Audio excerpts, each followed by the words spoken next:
जय जय श्री सीताराम। जय माता दी।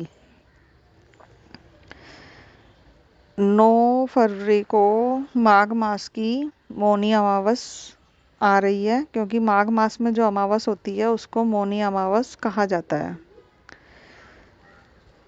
मौनी अमावस का महत्व बहुत ही ज़्यादा है, क्योंकि मौनी अमावस वाले दिन पवित्र नदियों में स्नान किया जाता है और दान पुण्य किया जाता है।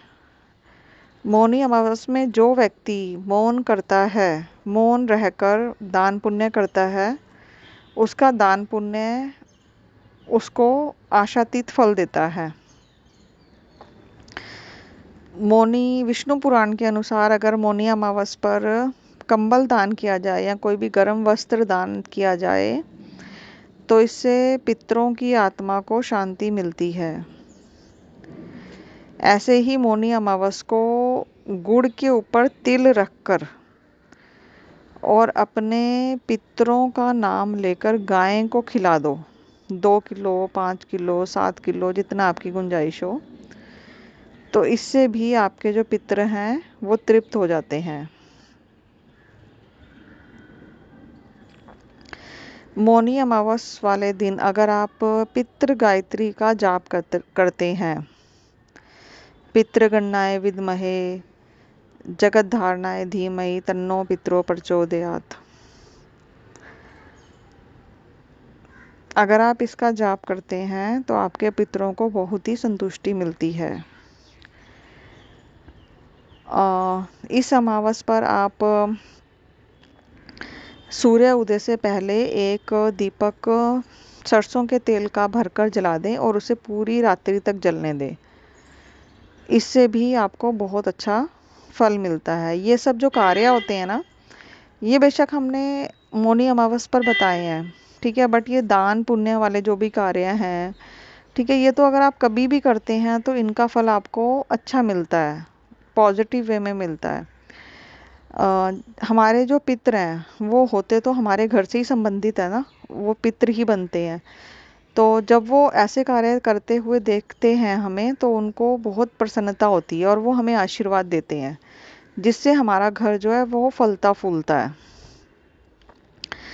ऐसे ही गरीब लोगों को अगर आप अन्न का दान कर रहे हैं या फिर जुराबें, टोपी या कुछ भी दे रहे हैं, तो वो भी आपको ब्लेसिंग ही देंगे गरीब लोग। तो अगर हम इन शॉर्ट अगर बात करें तो जो मौनी अमावस है, मौनी अमावस नहीं, कोई भी दिन आप ये सब कार्य कर सकते हैं, पर मौनी अमावस पे इसलिए बोला जाता है क्योंकि ये अमावस विशेष रूप से पितरों को समर्पित होती है। अब आप विष्णु सहस्त्र नाम का पाठ कर सकते हैं। विष्णु सहस्त्र नाम लेने से भी या सुनाने से भी पितरों की आत्मा को शांति मिलती है।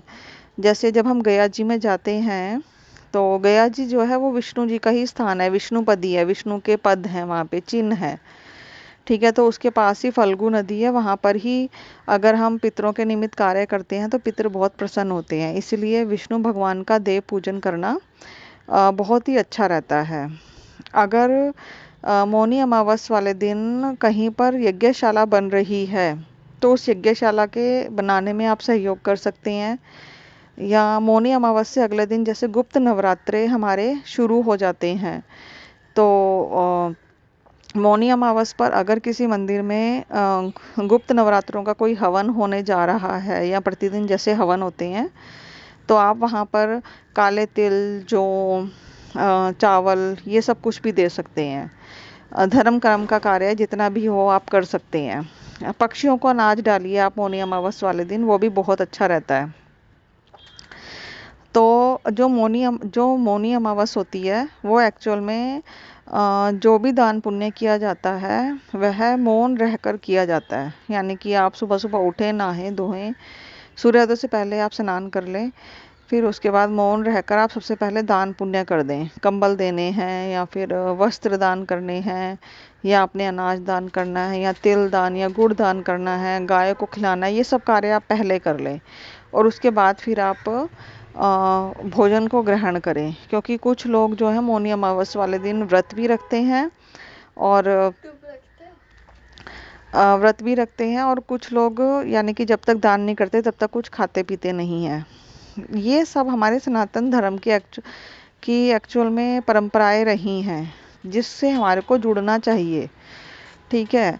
और इसीलिए जो सनातन धर्म है वो अत्यंत प्राचीन भी रहा है, और इसी इसी की वजह से ही आज भी जिसे कहते हैं कि सनातन धर्म फल फूल रहा है। आप भी मौनी अमावस वाले दिन जरूर दान पुण्य करें, और अपनी पितरों की आत्मा को शांति के लिए कुछ ना कुछ अवश्य अवश्य दें। दोपहर में 12 बजे के बाद, 12 बजे से लेके कुछ टाइम तक, यानी कि 1 बजे तक, जब तक सूरज कहते हैं ना बिल्कुल ऊपर होता है, तब आप दक्षिण दिशा की तरफ मुंह कर कर अपने पितरों के निमित्त एक लोटे में तिल डालकर अपने पितरों का नाम लेकर वो जल भी दे सकते हैं। वो सीधा पितरों को प्राप्त होता है। आप ये सब करके देखें। इससे आपको, आपके वंश को बहुत ही ज़्यादा सुख समृद्धि प्राप्त होगी, और आपको भी बहुत इससे खुशी मिलेगी। धन्यवाद। आपने अगर इस चैनल को, वीडियो को लाइक नहीं किया तो लाइक करिए, सब्सक्राइब नहीं किया तो सब्सक्राइब करिए। आपका बहुत बहुत धन्यवाद। जय श्री सीताराम।